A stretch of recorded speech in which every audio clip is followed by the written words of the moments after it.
Merhaba arkadaşlar. Bugün sizlere harika bir yelek tarifiyle geldim. Çok güzel, çok hoş duruyor. Yumuşacık bir yelek. Birazdan üzerimde duruşunu da size göstereceğim. Fikir olması açısından böyle yumuşacık, pofur pofur bir yelek tarifim var.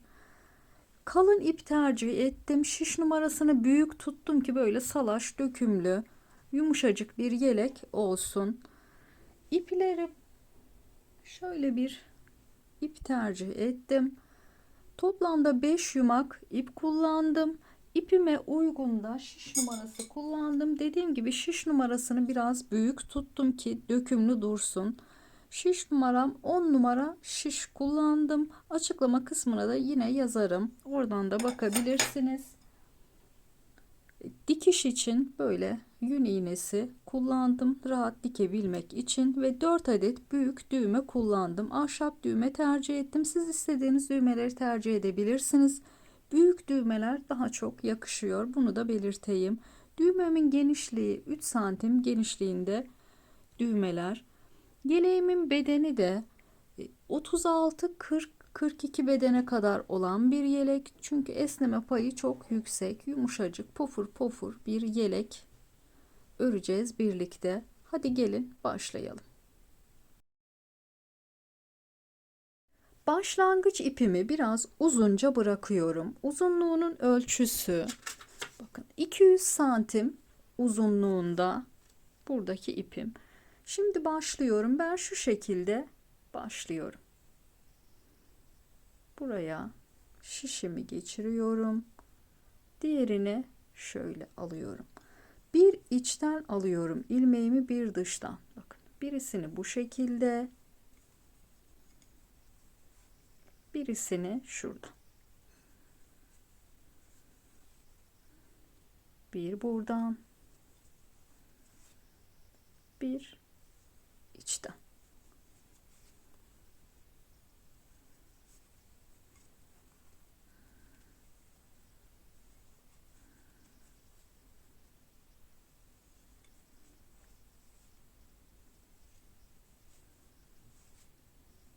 Bir şuradan, bir buradan.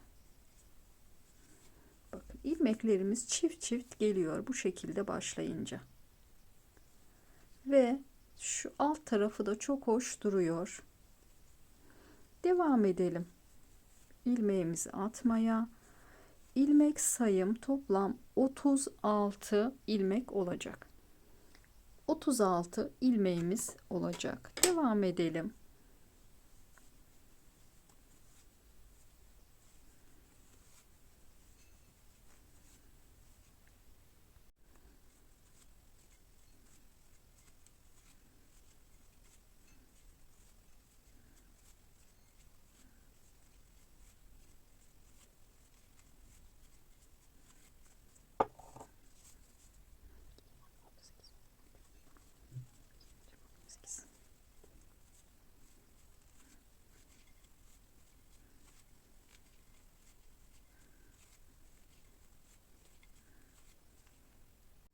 Evet, 36 ilmeğim tamamdır.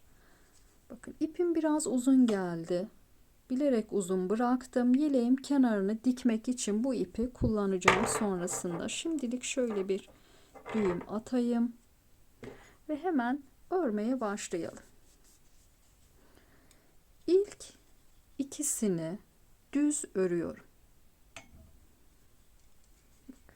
Bir, iki düz, sonrasında bir ters bir düz gidiyoruz.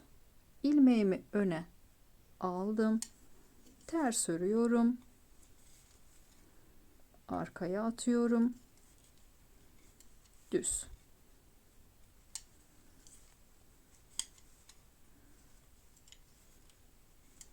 Lastik örer gibi ilk sırayı örüyoruz.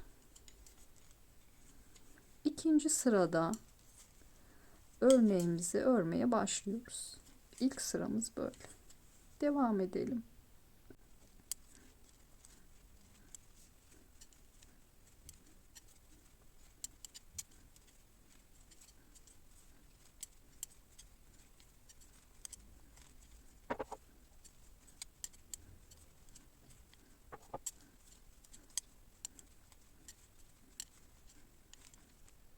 Evet, son 2 ilmeğe geldim. Bakın başlangıçta 2 adet düz örmüştük. Son 2 ilmeğimizi de her zaman ipimizi öne alıyoruz.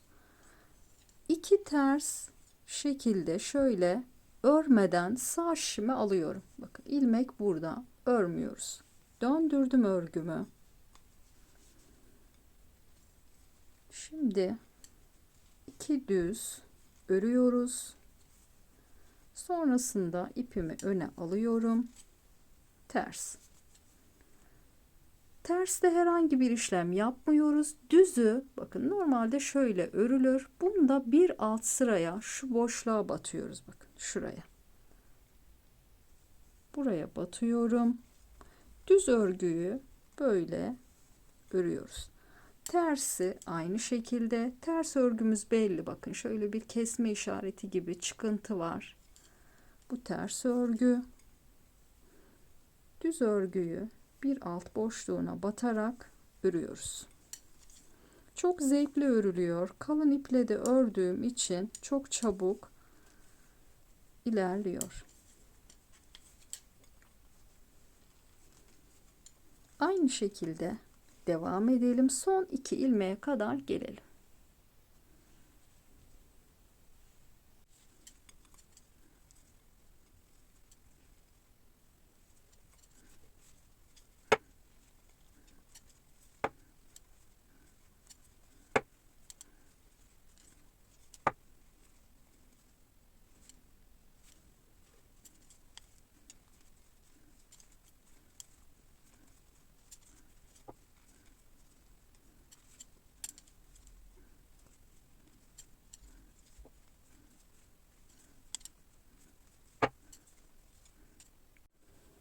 Evet, son 3 ilmekteyim.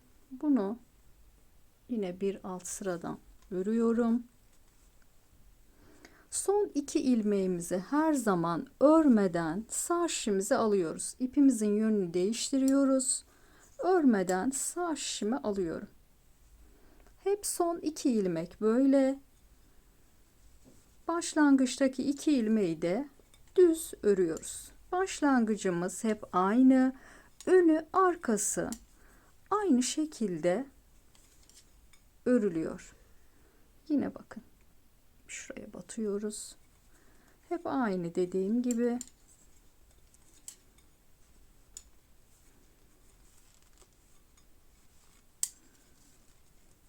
Terste herhangi bir işlem yapmıyoruz. Düz örgüde şuraya batıyorum. Bundan sonraki kısımlar aynı şekilde olacağı için size göstermeyeceğim. Ön patlarında detaylar var. Şimdi istediğimiz uzunluğa kadar örelim. Sonraki kısımda görüşelim. Yeleğimi kol evine kadar ördüm. Bakın şöyle esneme payı çok fazla olan bir model ve çok hoş duruyor. Yumuşacık bir yelek olacak. Şimdi bu ölçüyü de sizinle paylaşayım. Çok uzun bir yelek istemiyorum. Bakın 33 santim esnetme yapmadan ölçtüm. 33 santim uzunluğunda yeleğim. 33 santim uzunluğunda ördüm. Şimdi önemli detaylar var. Burası bu arada bakın şu başlangıç ipim sol tarafta, burası ön yüzü olacak. Buraya şöyle bir ilmek belirleyici koyuyorum. Ön tarafını belli etmek için. Şimdi ilk 3 ilmeği ve son 3 ilmeği düz öreceğiz. Kol evimizin şuradaki ilmeklerimizin güzel gözükmesi için ve bu 3. ilmekten sonra eksiltmelerimizi yapacağız. Şimdi beraberce öreceğiz. Hiç merak etmeyin. Çok rahatlıkla siz de yapabileceksiniz. Şu şekilde hemen başlayalım. Bakın burada zaten ilk 2 ilmeği örüyorduk. Şimdi ilk 3 ilmeği düz örüyorum. İlk 3 ilmeği düz ördüm. Sonra ipimi şöyle yaptım. Eksiltmemi yapıyorum. 2 ilmeği beraber örüp bir ilmek eksiltmiş oldum. Sonrasında örgümü örmeye devam ediyorum. Son 5 ilmek kalana kadar örelim.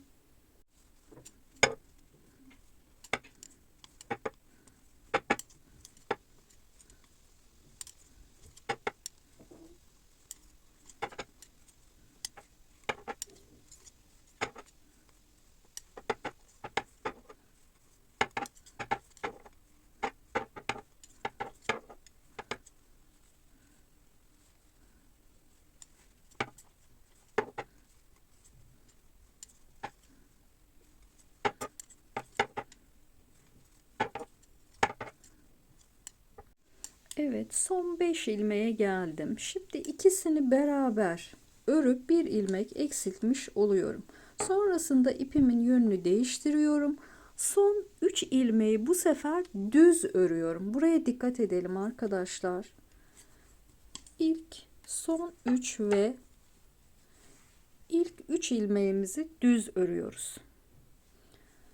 Burası örgümün ön yüzü. Şimdi arkasını çevirdim. Burada ilk 3 ve son 3 ilmeği örmeden sağ şişimizi alacağız. Bakın şöyle 1, 2 ve 3. Sonrasında ipimi yönünü değiştiriyorum. Burası eksilttiğim yer. Burayı düz örüyorum. Yani bir alt sıraya batmadan. Sonrasında örneğimizi yine aynı şekilde örüyoruz. Devam edelim.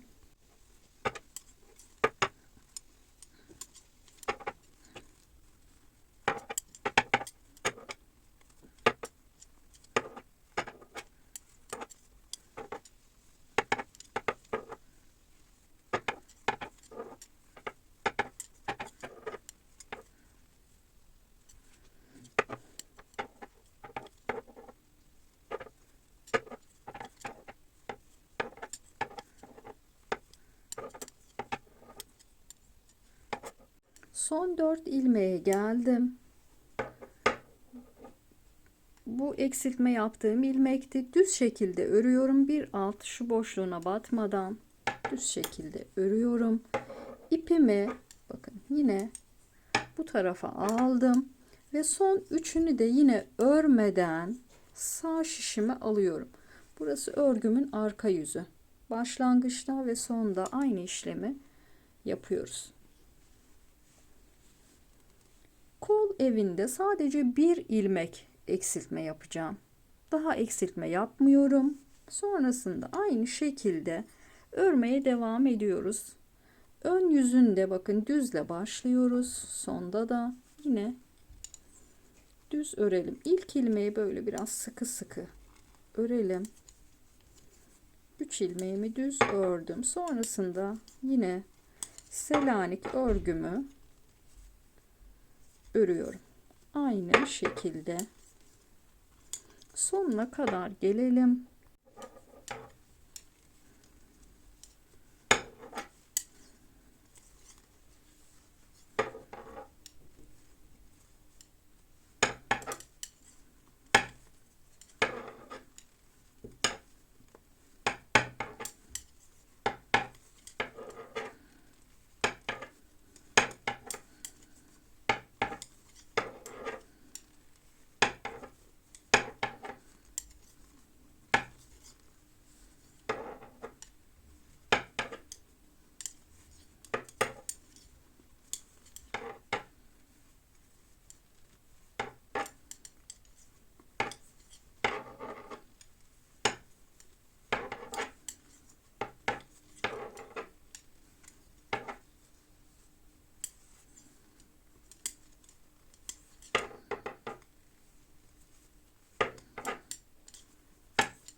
Evet, sonuncuya geldim.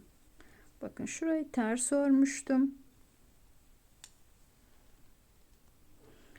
Şimdi burada bir ilmek eksiltme yapacağım. Buradaki eksiltme normalde yapmayacaktım. Yapmamın nedeni, bakın, iki tane ters yan yana geldi.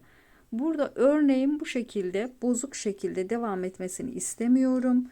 Bakın buradaki gibi 3 düz, sonrası ters düz ters düz devam. Sonuncu, bakın, yine son 3 düz ters, yine ters. Bu ters gelmesin. Onun için bir geri alıyorum ve ikisini beraber örüyorum. Buradaki simetrimin, örneğimin bozulmaması için, sizin eğer ilmek sayılarınız farklıysa ve burada bu şekilde gelmiyorsa eksiltme yapmayın. Şimdi son 3 ilmeğimi düz örüyorum.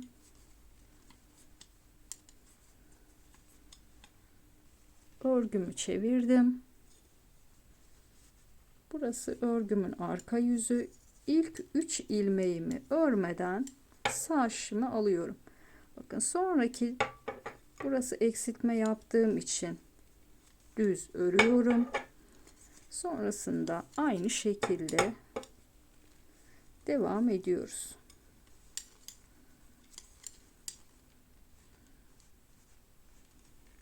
Evet. Devam edelim. Sıra sonuna gelelim.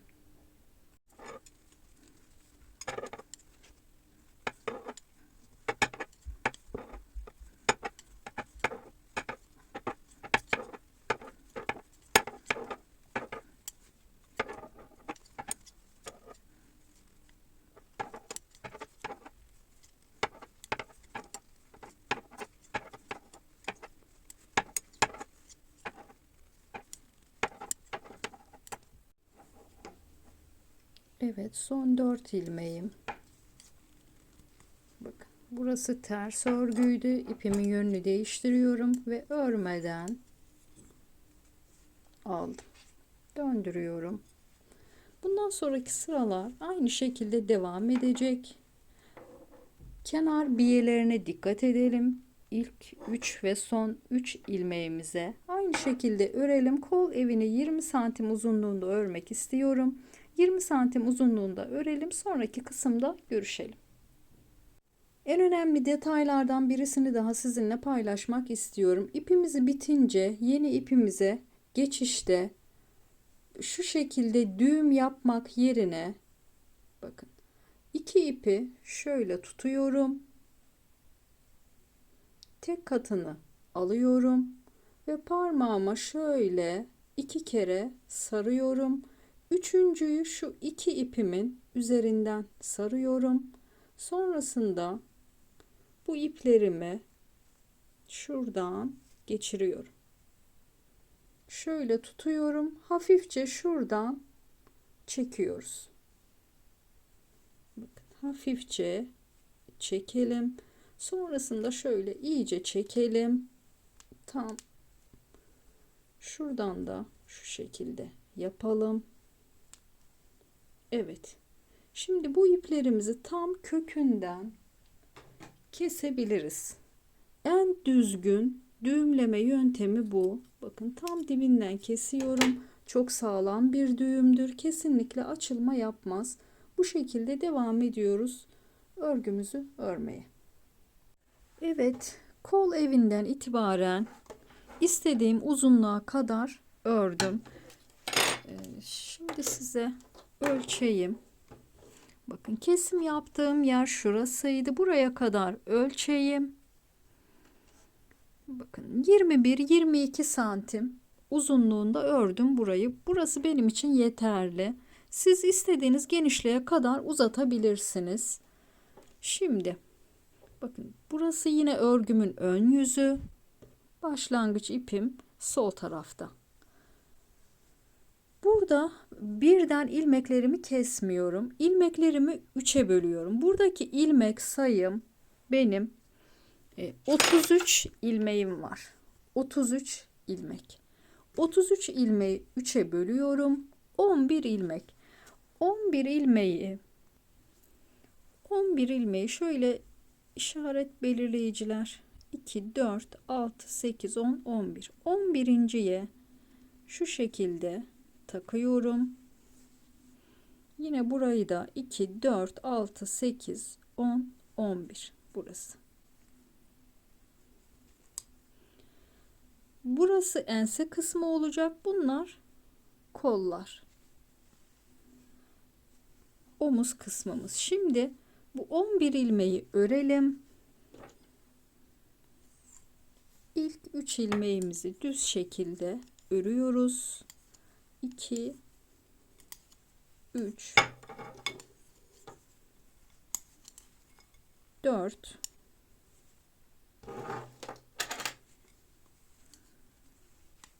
5, 6, 7, 8, 9, 10 ve 11. Şimdi burada ilmeklerimi kesiyorum. Kesmeye başlıyorum. İlkini örmüyorum. İkinciyi örüyorum. İçinden çıkarttım. Birinci kesmem böyle. İpin yönünü değiştiriyorum. Ters ilmeği ters şekilde kesiyorum. Düz ilmeği düz şekilde. 11 ilmeğimizi eksiltiyoruz.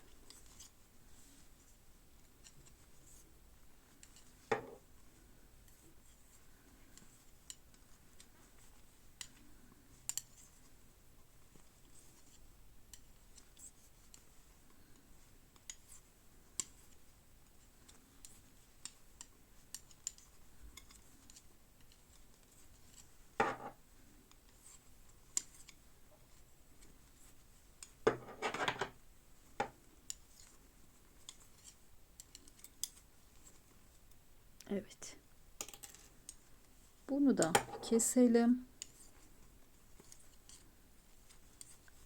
İlmeklerimizi sayalım. 2, 4, 6, 8, 10, 11. Evet. Şimdi burayı sonuna kadar örelim.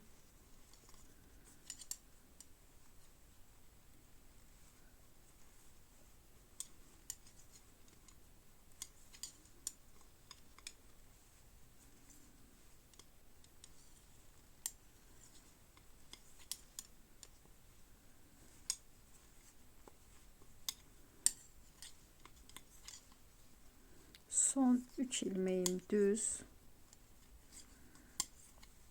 örüyorum. Şimdi döndürüyorum arkasını. Bu ilmekleri şimdi kesiyorum. İlkini örmüyorum. İkinciyi örüp içinden geçiriyorum. Sonraki yine tersti. Bunu da ters şekilde. Sonraki düz.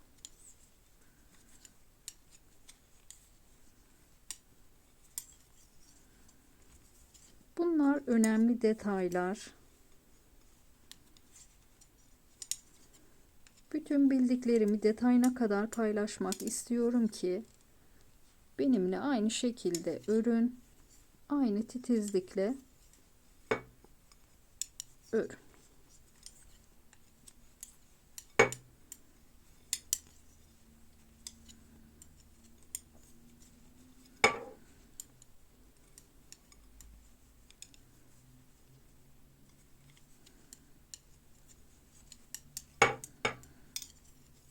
Evet.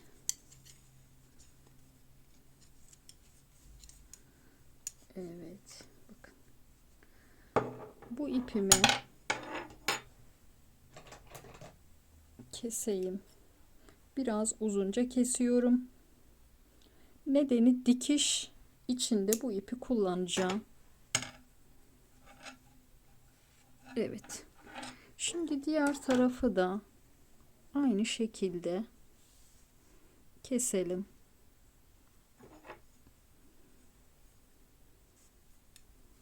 İlmeği boş şekilde aldım. İkinciyi yeni ipimle örüyorum.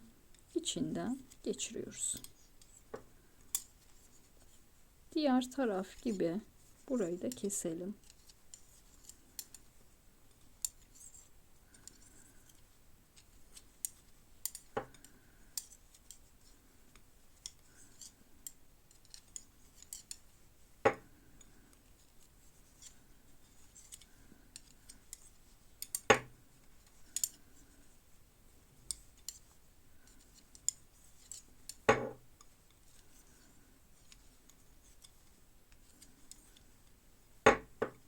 Evet, son 3 ilmeğim ters.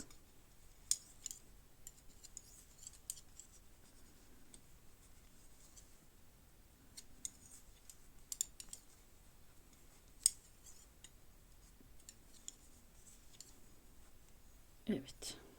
Bunu da şimdi kestim.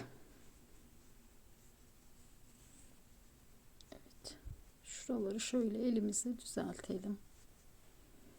Evet. Yeleğimizin arkası bitti. Şimdi gelin beraber önünü örmeye başlayalım. Şöyle döndürünce bakın. İki parçayı birini bu tarafa, birini bu tarafa dikeceğiz. Öncelikle ilik açacağımız yeri değil, düğme dikeceğim kısmı örmek istiyorum. Şimdi o kısmı örmeye başlayalım. İpimi yine uzunca bırakıyorum. Bu uzunluğu ölçüsünü yine sizinle paylaşayım. 110 santim uzunluğunda ipimizi bırakıyoruz. İlmek atarak başlayalım. 2 3 4 5 6 7 8 9 10 11 12 13 14 15 16 17 18 19 20 21 22 23 ve 24. Evet. Şöyle bir kontrol edelim. İlmeklerimizin çift çift gelmesi gerekiyor. Tamamdır. Bakın şu başlangıç ipim sol tarafta kalınca burası örgümün ön yüzü olacak. Yani şöyle koyacağız bunu. Şu tarafından dikeceğiz. Bu kısım ön patı olacak. Şimdi arkasını döndürüyorum. İlk 3 ilmeğimi örmeden sağ şişime alıyorum. Sonrasında ipimi ön tarafa atıyorum. Bir düz, bir ters.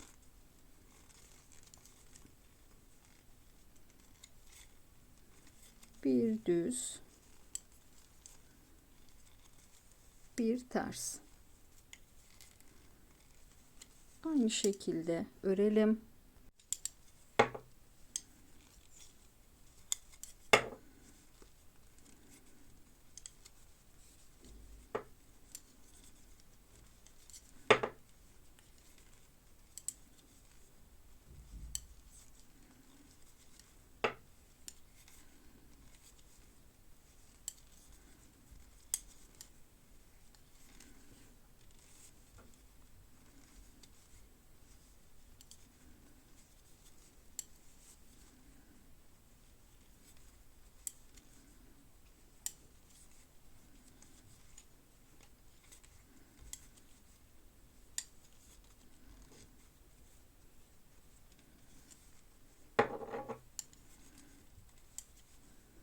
Evet, son 2 ilmeğimi de yine örmeden sağ şişime alıyorum. Bakın, bu taraf örgümün ön yüzü. Buraya yine ben ilmek belirleyicimi takayım. Örgümüzün ön yüzünü karıştırmayalım. Şimdi aynı şekilde örmeye devam. İlk ikisini düz örüyorum. Sonrakini başlıyoruz Selanik örgümüze. Bir alttan batıyorum.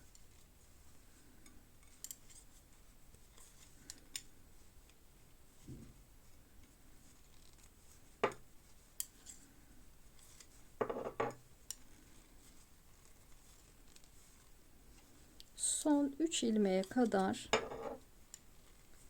ilerleyelim.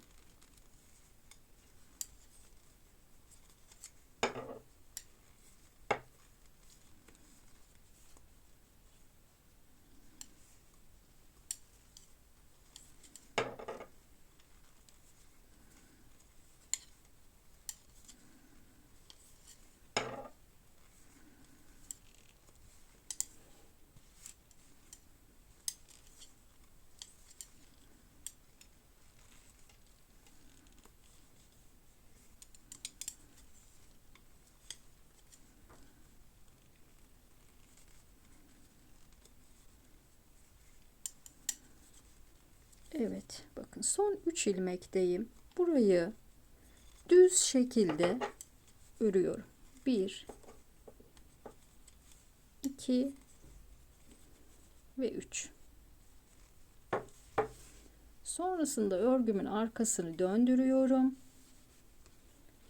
İlk 3 ilmeğimi örmeden sağ şişimi alıyorum. Sonrasında ipimi arkaya atıp örneğimi örmeye devam ediyorum. Aynı şekilde arkasını ördüğümüz gibi ön tarafı da örüyoruz. Sadece şu başlangıcı ve sonu daha farklı buradaki ilmeklerin örülüşü, ilmek sayıları. O detayı size göstermek istedim. Burayı da yine biraz daha örelim. Yeni başlayacak olanlar için de kafa karışıklığı olmasın.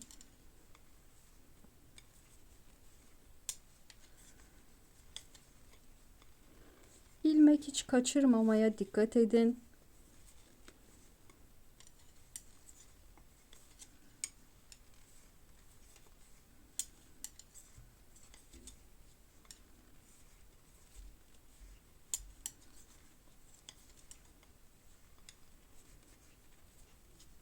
Evet. Bakın burada son 2, burası arka taraf. Son 2 ilmeğimi ters şekilde sağ şişime aldım. Böyle aynı şekilde devam ediyoruz örmeye. Nereye kadar? Kol evine kadar eşit ölçüde örelim. Kol evine kadar gelelim. Yeleğimizin ön kısmını kol evine kadar ördüm. Şuradan birebir ölçüyorum. Bakın kesim yaptığım yerde belli. Kolumuz şuradan başlamıştı. Sayarak ilerledim. Nasıl saydığımı da göstereyim. Bakın şu başak gibi görünen kısımları şöyle saydım. 1, 2, 3, 4, 5. Bu şekilde ilerledim. Bunda da aynı şekilde. Buraya geldik. Şimdi buradan yine bir ilmek eksilteceğiz. Fakat şu kenar biyesini kol evinde arka kısımda yaptığımız gibi burada da 3 düze çevirmek istiyorum. Şimdi hemen 1 2, bakın burası ters örgüydü. 3 adet düz örüyorum. Sonrasında ipimi öne alıyorum. İkisini beraber örüp bir ilmek eksiltmiş oldum. Sonrasında aynı şekilde devam ediyoruz. Yaka oyuntusuna birkaç sıra sonra geçeceğiz. Aynı bu şekilde devam ediyoruz Selanik örgümüzü örmeye.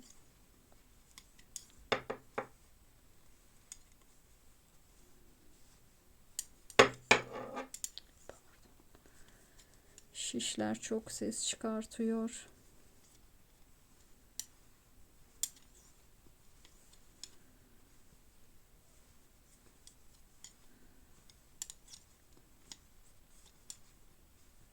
aynı şekilde örüyoruz.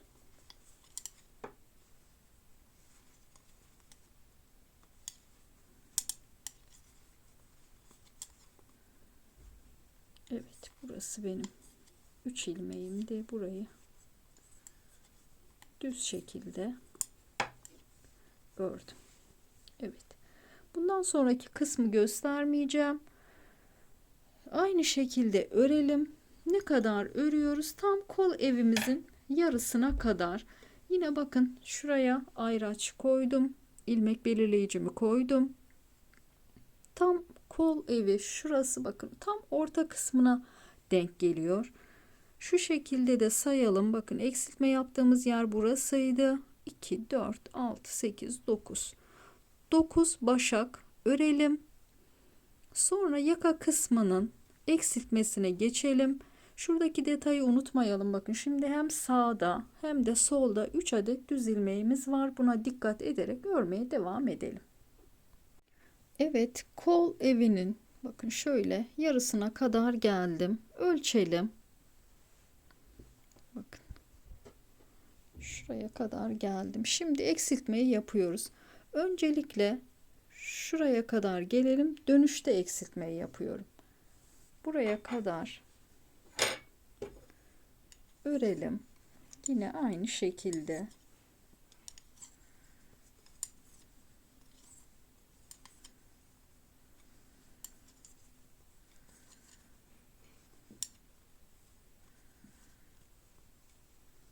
Sonuna gelelim. Evet, sıranın sonuna geldim. Şimdi döndürüyorum örgümü. Burada 4 ilmek eksiltiyoruz yaka için. İkinciyi örüyorum. İçinden çıkartıyorum.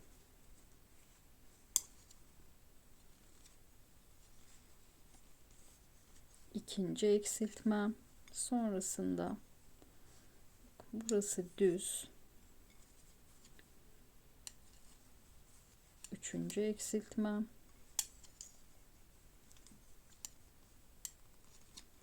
Ve dördüncü eksiltmemi de yaptım. Sonrasında yine örgümü aynı şekilde örüyorum. 4 ilmek eksilttik. 4 ilmek. Şimdi sıranın sonuna gelelim.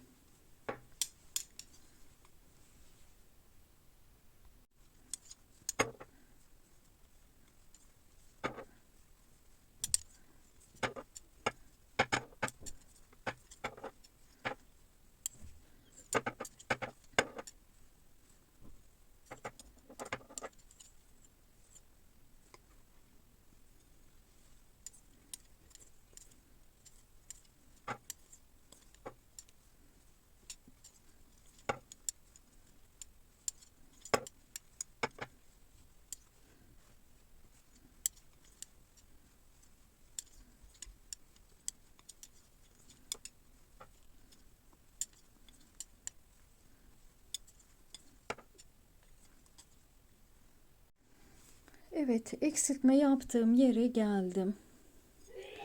Önce 4 ilmek eksiltmiştik. Şimdi ilmeklerimizi bir bir eksiltiyoruz. Çift alıyorum. Şöyle düz eksilteyim. Sonraki ters örgü. Bir adet eksilttim.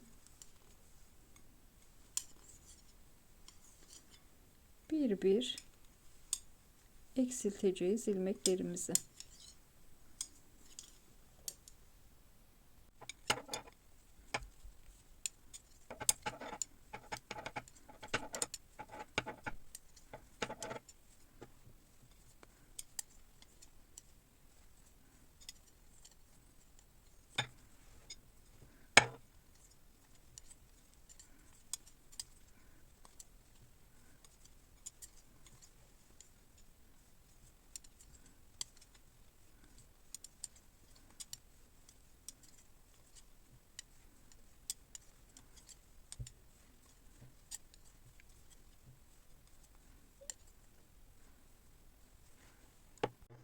Eksiltme yaptığım yere yine geldim. Şimdi burada bir adet daha eksiltme yapıyoruz. 4 adet eksilttik, bir adet, şimdi yine bir adet. Devam edelim. Örgümüzü örmeye. Aynı şekilde devam edeceğiz eksiltmeye. Şu an ikincisini eksilttim. Buradaki ilmek sayım 11 adet kalana kadar tek tek eksiltmemizi yapıyoruz. 11 neden diyorum? Hatırlarsanız arkayı örmüştük, 3'e bölmüştük. Tek omzun sayısı 11'di. Buradaki ilmek sayımızı 11'e düşürelim. Tek tek eksiltmeye devam edelim. Sonraki kısımda görüşelim. Bu arada ilmek sayımı 2, 4, 6, 8, 10, 11. Bakın 11. Kaç adet daha eksilteceğim? 2, 4, 6 adet daha. Tek tek eksiltelim. Sonra görüşelim. Evet, yaka için eksiltmelerimi bitirdim. İlmek sayımı 2, 4, 6, 8, 10, 11 ilmeğe düşürdüm. Diğer parçaya da ölçtüm. Tam aynı uzunlukta. Şimdi buradan ilmeklerimizi keselim.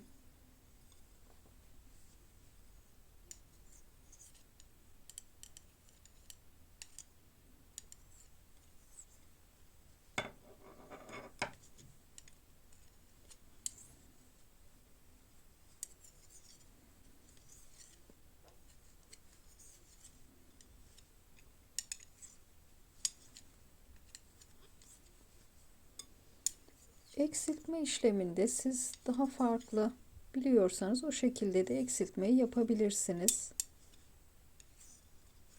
Ben bu şekilde eksiltiyorum.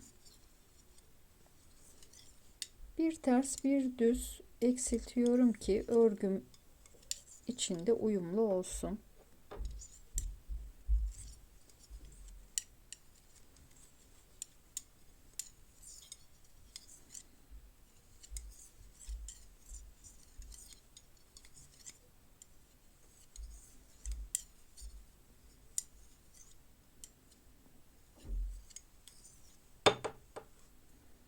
Evet.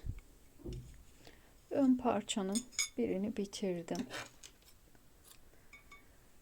Şimdi gelin diğerini de beraber kuralım.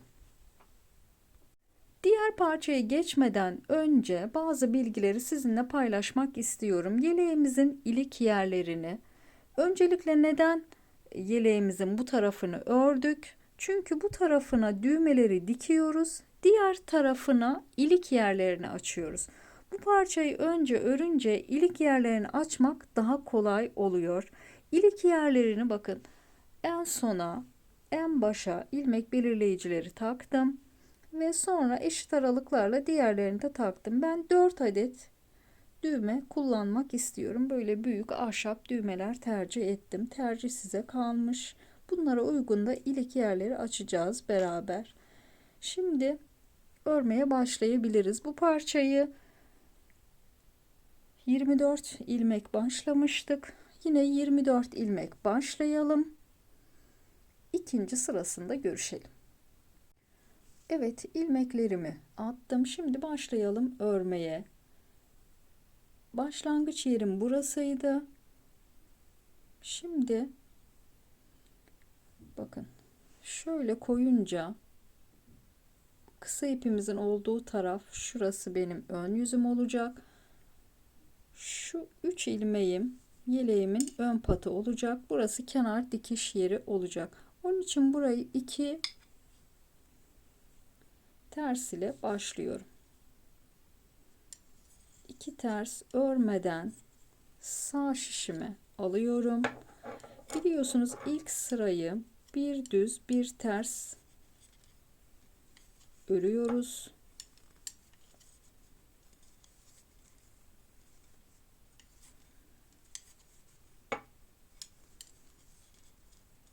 Bir düz bir ters örelim.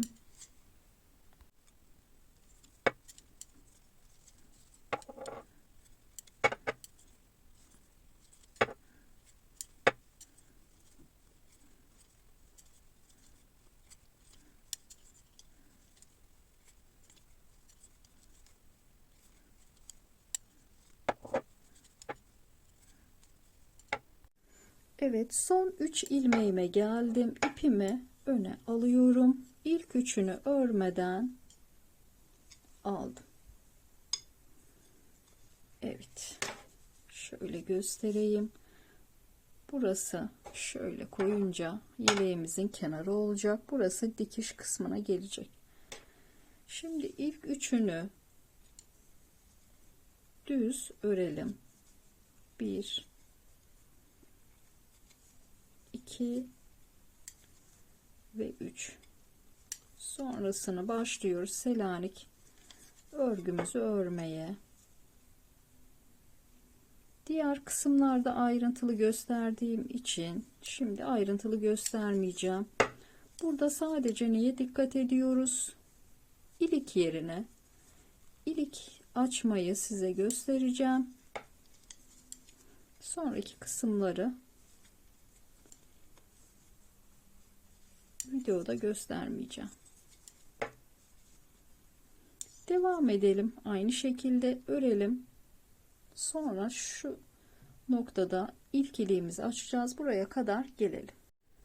Evet, bu benim başlangıç ipimdi. Şimdi sıra geldi ilik yerini açmaya. İlik açmak da çok önemli. Şimdi size yine detaylı şekilde ilik nasıl açılır göstereceğim. İlk 3 ilmeği örüyorum. Sonraki 2 ilmeği eksiltiyorum. 2 ilmek eksilterek ilik yerini açacağım. Çünkü benim düğmem büyük bir düğme. Eğer düğmeniz küçükse bir ilmek eksiltebilirsiniz. Şimdi bakın ilkini örmüyorum. İkinciyi örüp içinden geçiriyorum. Sıradaki ilmek ters. İpimi böyle alıp ters örüyorum. Yine bir öncekini içinden geçiriyoruz. Evet, böyle. Şimdi Selanik'imizi örmeye devam edelim.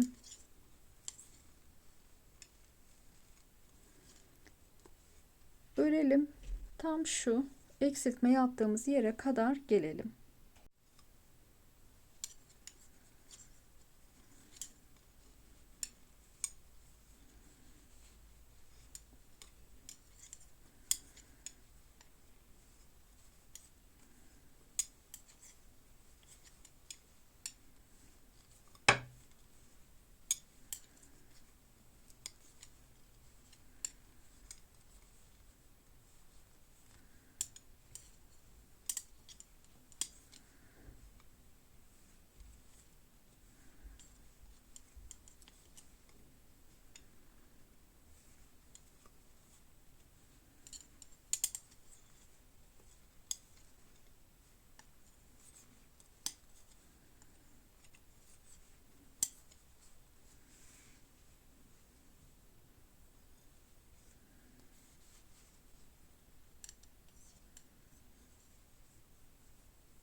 Evet, bunu da örüyorum. 3 ilmek kaldı. Şimdi burada 2 ilmek eksiltmiştik bir alt sırada. Burada 2 ilmek arttırıyoruz. İlk arttırmayı bakın şurada şuraya şişimi geçiriyorum. Dikkat edin yaptığım işleme bakın. Şöyle ilmeğimi aldım. Birinci arttırmam böyle. İkincisi de bakın şöyle. İlik deyip geçmeyelim. İlik açma yeri önemli. En muntazam bu şekilde açılıyor. Evet, şimdi son 3 ilmeğimizi örmeden alıyoruz.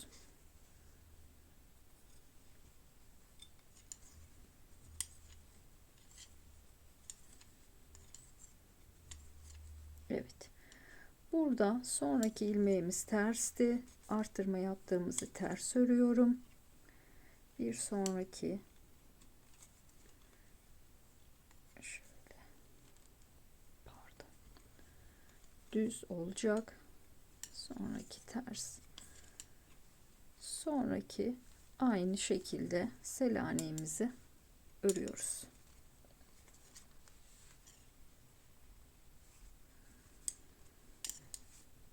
Evet, bakın ilik yerimiz çok muntazam oldu. Düğmemizi de kontrol edelim oluyor mu diye. Evet, rahatlıkla geçti. Bu şekilde düzgün bir ilik yeri açmış olduk. Bundan sonraki kısımları size göstermeyeceğim. Diğer parça gibi bu parçayı da örüyoruz. Kenar ilmeklerine dikkat edelim. Kol kesimine gelince de 3 ilmeğe çıkartıyoruz bu kenardaki düz ilmek sayımızı. Bakın, yani şu taraftakini. Burası ilik açtığımız yer bu kısım. Bu taraf 3 düze döndürüyoruz. Yine aynı şekilde bir ilmek eksiltip diğer tarafı ördüğümüz gibi devam ediyoruz. Yakada da 4 1 1 1 şeklinde devam ediyoruz. Bu parçayı da örelim. İlik yerlerini de açmayı unutmayalım. Sonra ekleme kısmında görüşelim. Yeleğimin iki parçasını da bitirdim. Bir tarafını diktim. Şimdi diğer tarafını sizinle beraber dikmek istiyorum. Dikişte çünkü önemli detaylardan birisi. Düğmeleri dikiş ipiyle diktim. İnce dikiş ipiyle diktim. Nedeni düğmemin boşluklarından kullandığım ip kalın olduğu için geçmedi. Ben de dikiş ipini tercih ettim. Şimdi gelin beraberce yanlarını dikelim. Dikerken böyle yün iğnesi kullanıyorum. Bununla çok kolay dikiliyor. Öncelikle burası yeleğimin ön yüzü. Ön yüzünden dikimi yapıyorum. Başlangıç ipimi uzun bırakmıştım dikişte kullanmak için. Bu ipimi hemen iğneme geçiriyorum.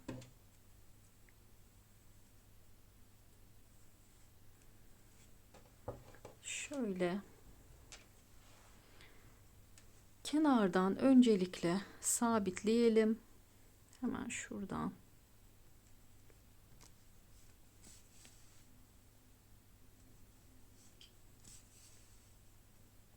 sabitledim. Sonrasında dikeceğim kısım, bakın, şuraya batıyorum.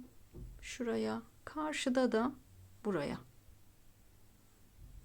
Böyle karşılıklı dikiyoruz.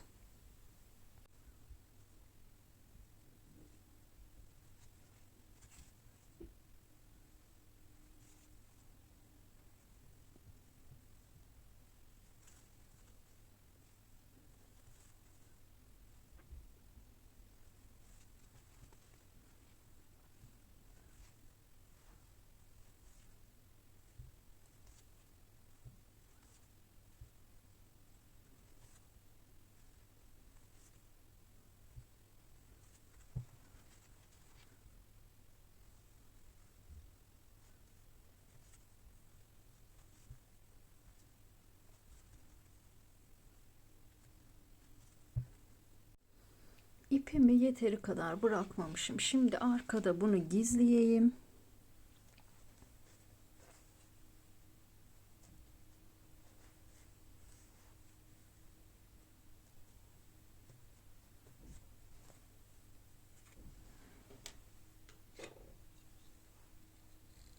Keselim. Ve yeni ipimi hemen iğneme geçirdim.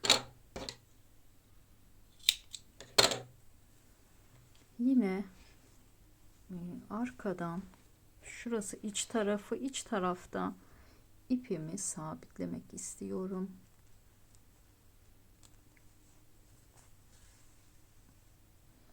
Bakın düğüm yapmıyorum. Düğümü sevmiyorum. Şöyle iğnemi geriden çıkartarak ipimi sabitliyorum. Sonrasında bu ipi burada keselim. Evet.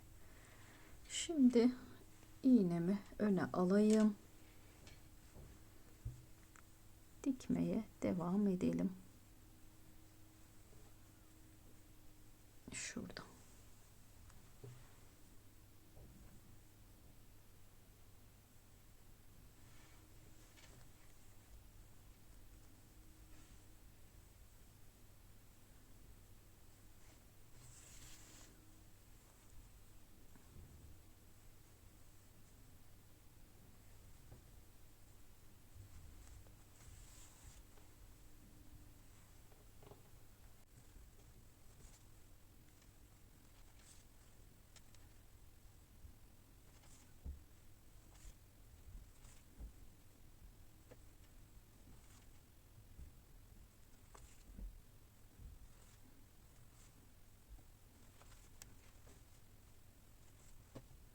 Evet, kol evinde eksiltme yaptığım yere kadar geldim.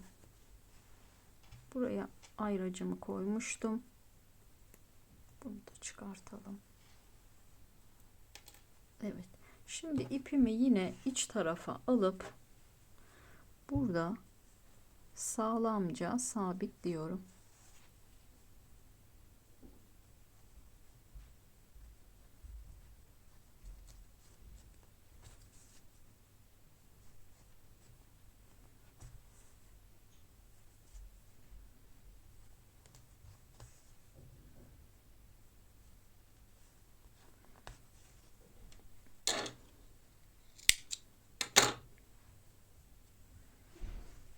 Evet. Şimdi omuz kısmını dikelim.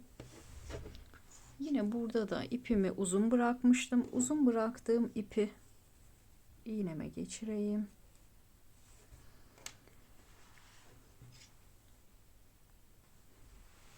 Burası neresi diye düşünürseniz bakın şu kısım. Burada hatırlarsanız ense kısmında pay bırakmıştık. Kenarlarda 3 eşit parçaya bölmüştük. 11 11 11 ilmek kalmıştı. 11 ilmek burada.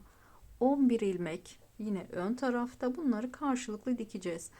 Dikerken burada da dikeceğim yerler önemli. Bakın burada başak gibi görünen kısımların, burası yine ön yüzü örgümün, şuralarına batarak dikiyorum. Tek tarafına, yine bunun da aynı şekilde dıştaki tarafına şuraya batarak dikeceğim. Karşılıklı. Şimdi bunu hemen dikmeye başlıyorum. Sonrasında bu iple şu kenardaki bozukluğu düzelteceğim. Şuradan hele iğnemi geçireyim.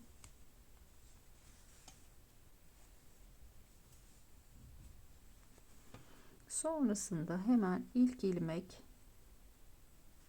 ve karşısından çıkarttım. Karşılıklı dikiyoruz.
Şimdi sabitleyelim.